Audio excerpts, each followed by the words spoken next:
Olá, olá, meus queridos alunos da Faculdade de Guarulhos. Sejam todos muito bem-vindos à nossa disciplina Princípios do Direito Público e do Direito Privado. Estamos aqui no nosso módulo 4, em que iremos estudar a segunda parte do direito administrativo. Já estudamos bastante coisa.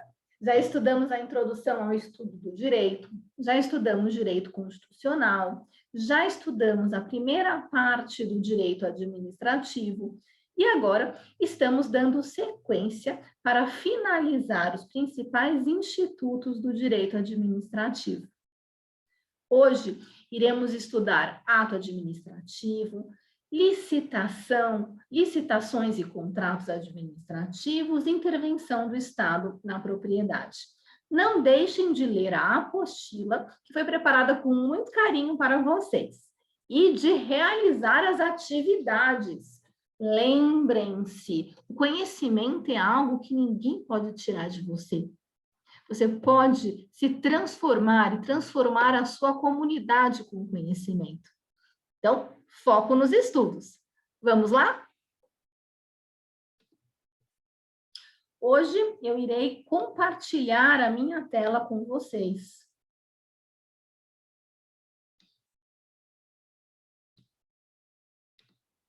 Então, estamos aqui na nossa aula de princípios do direito público e do direito privado. Hoje estudaremos atos administrativos. Eu trouxe aqui dois conceitos de atos administrativos.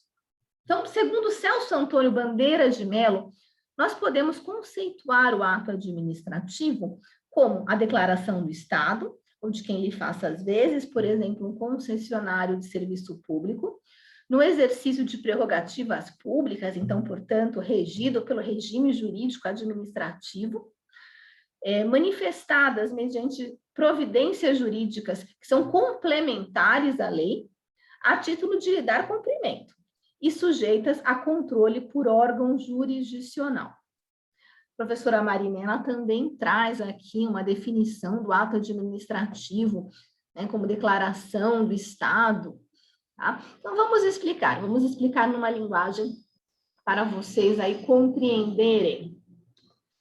Nós vimos na aula passada que o Estado, ele realiza três grandes atividades, ele tem três grandes funções. Ele tem a função legislativa, de realizar aí, de fazer as leis que vão veicular normas gerais abstratas, que são normas que se aplicam para todos que se enquadrarem naquela situação de fato descrita naquela norma. Então, nós temos a função legislativa, nós temos a função jurisdicional, que é solucionar os conflitos de interesse, aplicando a lei ao caso concreto. Nós temos a função administrativa.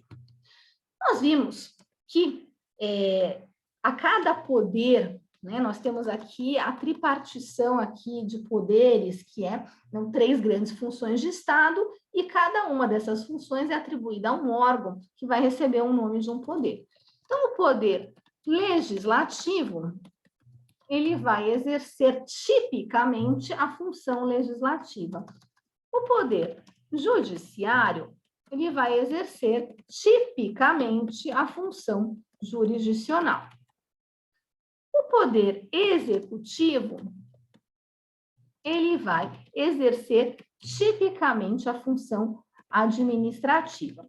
Nós vimos também que cada poder tem uma função típica, a função principal, a razão de ser dele, mas ele também pode exercer atipicamente outras funções, certo? Então, a função administrativa, ela é de incumbência do poder executivo, mas atipicamente, os outros poderes também vão exercer de forma atípica, não é a principal, né, em casos em que a lei determina, né, a função administrativa. Então, a administração, nós vimos que é o Estado exercendo essa função administrativa, o Estado realizando na realidade concreta os fins do Estado, né, aplicando a lei ao caso concreto. Portanto, né, a função aí administrativa ela é exercida principalmente, né, de forma típica pelo Poder Executivo, mas o Judiciário, o Legislativo, eles também administram, né, a função administrativa é aquela de gerir a coisa pública, de gerir o interesse público, de realizar na realidade concreta o interesse público, né, de administrar. O judiciário, quando ele administra os seus servidores, ele realiza a função administrativa, o legislativo também, quando faz concurso, faz licitação, administra seus servidores, ele exerce a função administrativa, tá? Então, a gente já viu, né, que a administração pública, a gente pode sintetizar com o Estado exercendo aqui essa função administrativa. E a função administrativa, ela se divide em três grandes funções, né, que correspondem em três ou quatro, dependendo do doutrinador, quatro atividades, que é o serviço público, a prestação de serviços públicos, que são serviços essenciais ou de utilidade coletiva, o poder de polícia, que são atividades de limitação da propriedade, da liberdade das pessoas para que o interesse público prevaleça, atividade de fomento, e alguns diferenciam da atividade de fomento a intervenção no domínio econômico. Então, a administração pública ela vai exercer a função administrativa, o direito administrativo vai corresponder aqui às normas que vão estabelecer a organização, o funcionamento da administração pública, a organização, o funcionamento do Estado no exercício da função administrativa. Tá? E a administração pública, quando ela está exercendo a função administrativa, ela declara a sua vontade através do chamado ato administrativo. Então, o Poder Legislativo, o ato que ele vai exercer por excelência vai ser as leis. Ele vai manifestar aqui a sua vontade através das espécies normativas, lá do artigo 59 da Constituição.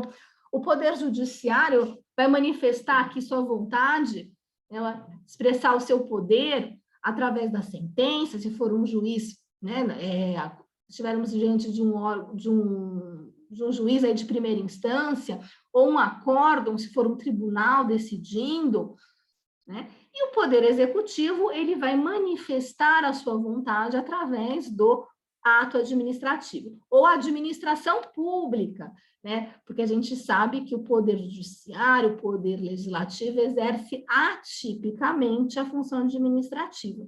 E quando o Poder Judiciário e Legislativo exerce atipicamente a função administrativa, ele está enquadrado aqui no conceito de administração pública, e aí ele se aplica o direito administrativo.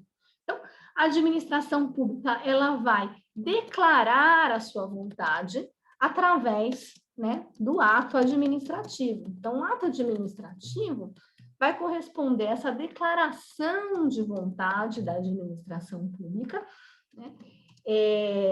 Quando a administração pública ela está ali com o poder aí do Estado, ela está exercendo a função administrativa, e esse ato administrativo, essa declaração de vontade dela, é regulada por o que a gente chama, né, de regime jurídico administrativo. A administração pública, quando ela declara a vontade dela no uso aí das prerrogativas públicas, nas prerrogativas da administração, então, via de consequência, então, quando ela declara essa vontade, e essa declaração de vontade é regulada pelo que a gente chama de regime jurídico administrativo, e essa declaração de vontade aqui, ela é voltada a produzir aqui efeitos jurídicos. Para alguns doutrinadores, com a Maria Silvia, seriam efeitos jurídicos imediatos. Celso Antônio já traz um conceito mais genérico. Mas, entendam, a administração pública exercendo a função administrativa, investida aqui das prerrogativas públicas, quando ela vai declarar unilateralmente a sua vontade, para produzir aí efeitos jurídicos, ela vai fazer isso através do ato administrativo. Tá? Então, com isso, a gente já consegue entender esse conceito aqui todo rebuscado de ato administrativo. Então, declaração do Estado. O Estado aqui exercendo a função administrativa, ou de quem ele faça às vezes, no exercício de prerrogativas públicas, então, portanto, com aquele poder aí, né, de império, no exercício aí de prerrogativas públicas, essa declaração de vontade aqui sendo regida aí pelo que a gente chama de regime jurídico administrativo, que atribui, né, essas prerrogativas e restrições à administração pública para que o interesse público seja satisfeito. E essa declaração de vontade, ela é uma manifestação de uma providência jurídica complementar à lei, porque lembra que eu falei que a administração pública, ela executa a lei. Nós temos o princípio da legalidade. A administração pública faz o que a lei manda, né? Então, providências jurídicas complementares à lei, administração dando execução à lei, então, a título de lhe dar cumprimento, e essa declaração unilateral de vontade do Estado no exercício dessa função administrativa, sob esse regime jurídico administrativo, no uso dessas prerrogativas públicas, está sujeito a controle do Poder Judiciário, tá? Então, agora a gente consegue entender um pouquinho esse conceito, que inicialmente parecia muito complexo, tá? Então, o Estado, 3 funções, o Estado exercendo a função administrativa, a administração aqui pública declarando, né, unilateralmente a sua vontade, no uso de prerrogativas públicas, então, essa declaração de vontade sendo regulada pelo regime jurídico administrativo, então, o uso dessas prerrogativas para que se garanta o interesse público. Então, essa declaração de vontade a gente chama de ato administrativo, né? Então, aqui também no slide, eu trago aqui sobre as prerrogativas e privilégios, sobre o regime jurídico administrativo, sobre como eu falei, né? Então, a administração pública, ela tem prerrogativas e restrições. Então, ela é regida por um regime jurídico administrativo próprio para reger a atuação dela. Para que o interesse público seja atendido, a administração, de um lado, ela está numa relação de superioridade frente ao particular. Então, ela tem um poder, o poder do Estado ali, e ela está numa posição de superioridade. Ela tem prerrogativas que o particular não tem. Por outro lado, a gente já disse que o administrador, ele exerce função, ele tem poder, mas ele tem esse poder em razão de um dever, né? Poder-dever. Então, o administrador, ele também terá restrições, a administração pública terá restrições, tá? Então, cumprimento da legalidade, se o ato exige motivação, né? Então, todos os elementos do ato administrativo. Então, o ato administrativo, a gente diz que ele tem atributos próprios aqui em razão dessas prerrogativas que a administração tem para zelar pelo interesse público. Então, um ato administrativo, ele se impõe ao particular, independente da vontade do particular, né? Ele tem imperatividade, ele tem exigibilidade. Então, o poder público, ele pode utilizar de meios de coerção, que a gente já viu, né? Ele pode tanto usar meios de coerção indireta, para impor uma multa, né? Utilizar uma pressão psicológica para que aquele particular cumpra o ato dela, ou ele mesmo utilizar a força, como, por exemplo, ir lá fechar um restaurante, colocar tijolinho num restaurante e fechar, porque aquele restaurante não está cumprindo normas de vigilância sanitária, e está lá a administração no exercício do poder de polícia, né, dando uma ordem para que aquele estabelecimento seja fechado. Então, se presume, de acordo com a lei, aquele ato. Então, aí caberá ao particular dizer que aquele ato não é conforme a lei. Presume-se verdadeiros fatos alegados, terá que o particular, né, alegar que aquele fato que a administração está imputando a ele não ocorreu. Então, por isso que a gente diz que a administração pública ela tem prerrogativas, ela tem poderes que o particular não tem.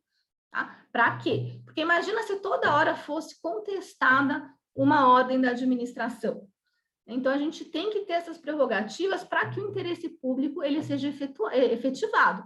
Aí, se o particular se sentir lesado, ele entra lá, né, com mandado de segurança, ou se tiver aqui, ou mesmo na esfera administrativa, e falam, olha, a administração pública ela não está cumprindo a lei, né?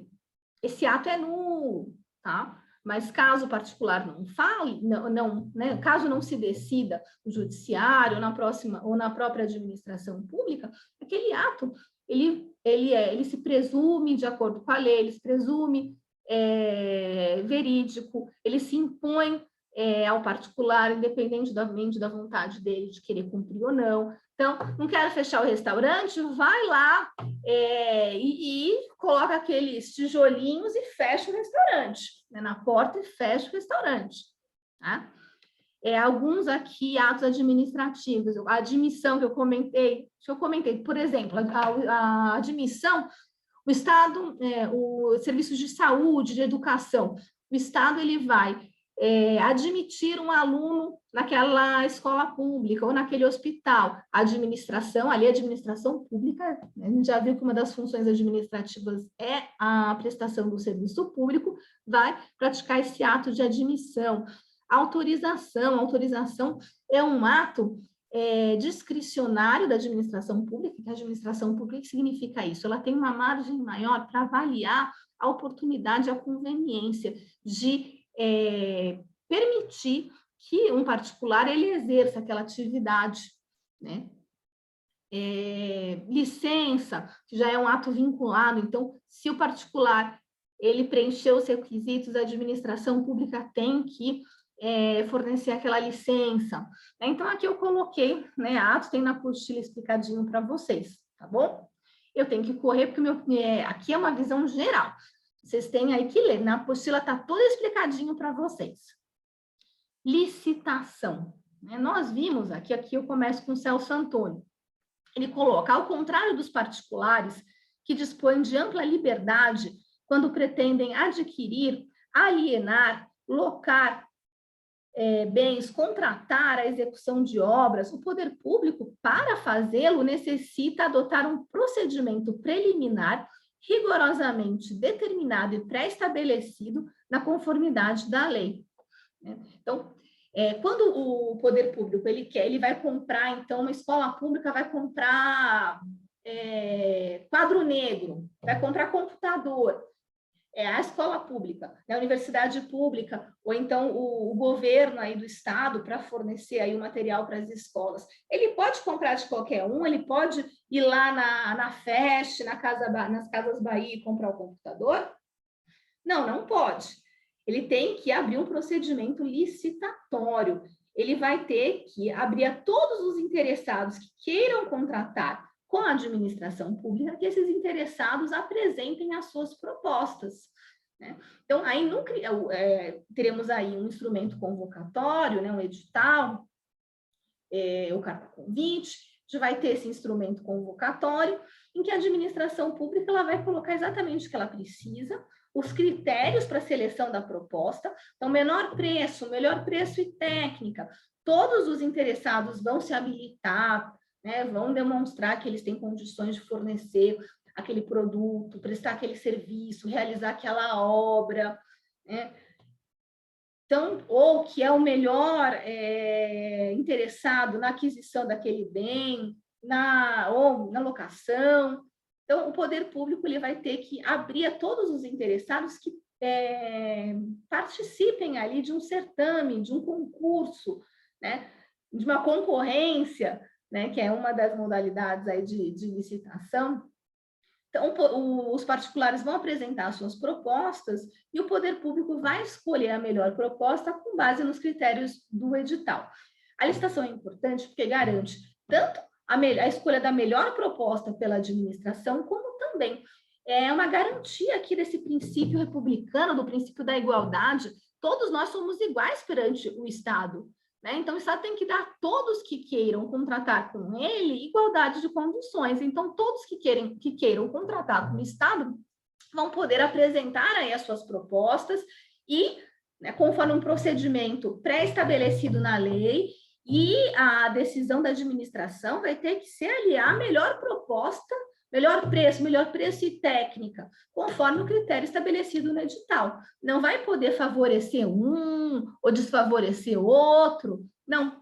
a licitação ela visa justamente assegurar aí essa isonomia e igualdade, né? Então, esse é o conceito aqui de licitação.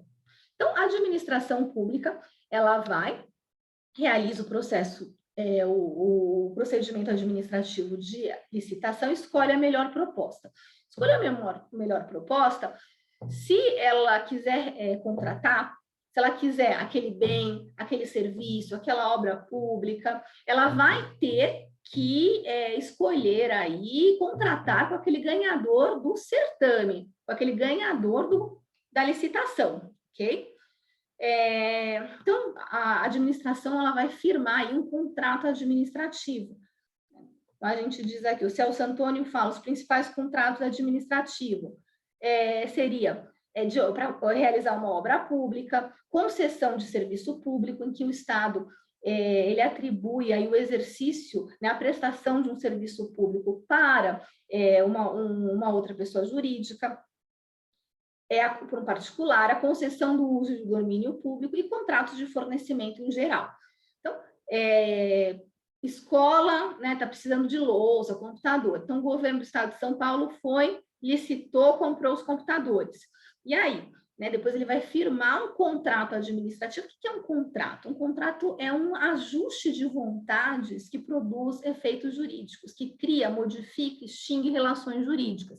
Então, o contrato, ele é uma composição de vontades. Então, a gente tem a vontade da administração, a vontade do particular, né? E nós temos aqui uma relação jurídica em que o particular ele vai ter obrigações de fornecer aquele serviço público, de fornecer aquele serviço, de realizar aquela obra conforme os critérios determinados, e a administração vai ter que pagar, vai ter as obrigações dela.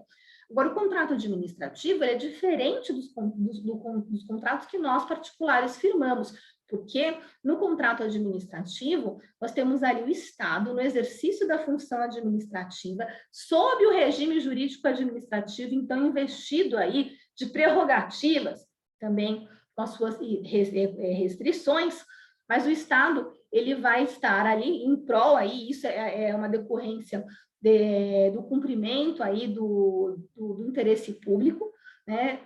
O Estado, ele vai ter prerrogativas que o particular não tem quando ele firma um contrato com outro particular. Um contrato administrativo que vai ser regido pelo direito administrativo, que vai estar sujeito ao regime jurídico administrativo. Então, a administração ela vai ter prerrogativas, né? A gente cita aqui como prerrogativas nessas cláusulas exorbitantes, que são cláusulas que nos contratos com os particulares a gente não tem, né? Então, a gente tem a possibilidade da administração alterar ou rescindir unilateralmente um contrato, de administração aplicar sanções ao contratado, de exigir, né, garantias, levantar lá o calção. Se a administração ela não paga, né, a contraprestação dela, o particular ele não vai poder deixar de prestar o serviço público, ele tem que continuar, ele não pode deixar de prestar, ele vai ter que entrar na justiça, e aí depois, ou na esfera administrativa, e aí depois, tendo uma decisão, ele para de fornecer, ele não pode usar o que a gente diz de exceção no contrato não cumprido, que é não fornecer um serviço quando a outra parte não paga. Não pode, o particular vai ter que ficar fornecendo o serviço mesmo sem receber. Por quê? Porque isso é uma prerrogativa que a administração tem. Então, a gente tem aqui possibilidade da administração rescindir unilateralmente o contrato nas situações de inadimplemento, interesse público, comprometimento da execução do contrato, aplicação de penalidades, retomar o objeto do contrato para ela mesma realizar o serviço, ocupando e utilizando o local, as instalações, os equipamentos, o material, pessoal empregado pelo contratado. Então, nós temos um contratado fornecendo aí serviços de transporte coletivo de ônibus, não está fornecendo bem. Pode a administração pública, ela, né, rescindir esse contrato e ela começar a prestar ela mesma o fornecimento do transporte, e ela vai utilizar o ônibus, as instalações do contratado. Ela pode fazer isso. Isso é uma cláusula exorbitante. Nós temos uma prerrogativa da administração, tá? O outro próximo tema que nós temos será intervenção do Estado na propriedade. Então, nós temos a propriedade privada. né, que é o direito de eu usar, de eu usufruir, de eu dispor de um bem. Agora, esse direito, ele não é absoluto. Então, em função aí, né, do que a gente chama de função social da propriedade, do interesse público, a administração pública, ela pode estabelecer aí restrições, limitações à nossa propriedade. Nós temos aqui como limitações do Estado na propriedade, as limitações administrativas, ocupação temporária, requisição administrativa, tombamento, requisição, servidão administrativa, parcelamento e edificação compulsórios e desapropriação. A limitação administrativa é uma obrigação aí que a gente atribui em caráter geral para os proprietários em razão aí do interesse público. Então, por exemplo, limite de altura para construir perto de um aeroporto. Eu compro um apartamento perto de um aeroporto, eu compro um imóvel perto de um aeroporto. Eu não posso construir depois de uma certa altura.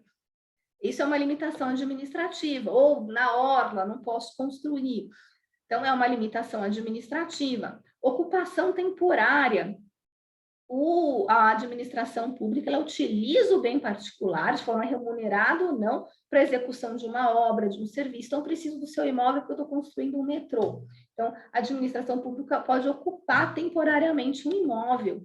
Requisição administrativa, utilização de um bem particular em situações emergenciais, de iminente perigo público, né, em que a autoridade ela pode utilizar a propriedade privada. Tombamento, para proteger aí o patrimônio histórico, cultural. O Estado, o poder público pode declarar que aquele imóvel, que aquele bem, ele tem um valor artístico, histórico, paisagístico importante. E, para manter esses atributos nesse imóvel, vai estabelecer obrigações para o particular. O particular não vai poder mudar a fachada, não vai poder mudar o imóvel, né? Isso é o tombamento. Servidão administrativa. Então, eu imponho aqui ao particular a imposição de suportar um ônus parcial pelo imóvel. Eu tenho aí um imóvel rural e eu preciso passar uma rede elétrica lá, uma parte de energia, e passa em cima do meu imóvel. Eu tenho que aceitar. Meu imóvel tem que servir aqui ao interesse público e aceitar esse ônus. Também, edificação e parcelamento compulsório. O direito de propriedade ele não é absoluto. Nós temos aí o Estado, o imóvel, ele tem que cumprir a sua função social. O imóvel tem uma função social, ele não pode ser subutilizado ou não utilizado. Sabe aquele terreno baldio, que ninguém não constrói nada?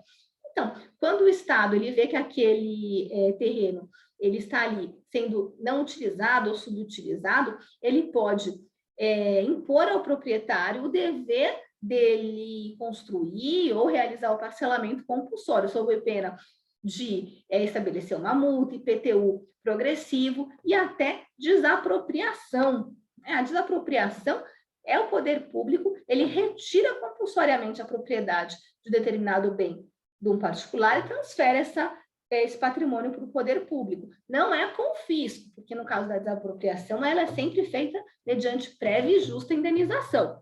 Então, o poder público, ele paga, né? E para que a desapropriação ela seja realizada, nós teremos que ter um procedimento administrativo. Já expliquei o que é procedimento lá em licitação. É um conjunto de atos, um conjunto de passos para que a gente chegue àquele ato final. Então, para que a gente tenha a transferência do bem do patrimônio do particular para o patrimônio público, a gente vai ter que ter um procedimento que está previsto em lei, a gente vai ter uma fase em que o poder público ele declara aquele imóvel como de utilidade pública ou interesse social, ele vai motivar porque que ele vai precisar daquele imóvel. E aí, depois dessa fase declaratória, a gente vai ter uma fase expropriatória, que pode ser administrativa ou pode ser até judicial, quando há um conflito aí no que tange ao valor da indenização, ok? Então, finalizamos o estudo do direito administrativo. Parabéns! Deixa eu voltar aqui. Eu falei que hoje eu estou tecnológica, né? Estou aqui utilizando dos recursos que eu descobri que eu consigo gravar aqui. Com isso, a gente finaliza o estudo do direito administrativo. Estudem, leiam a apostila, façam os exercícios e lembrem-se, né, o conhecimento, ele nos empodera, tá? Ele nos transforma. Então, vocês, como administradores, terão que conhecer aí, ter noções essenciais aí do direito, tá bom? Então, fiquem com Deus, bons estudos, muito estudo, certo? E contem com a gente. Fiquem com Deus.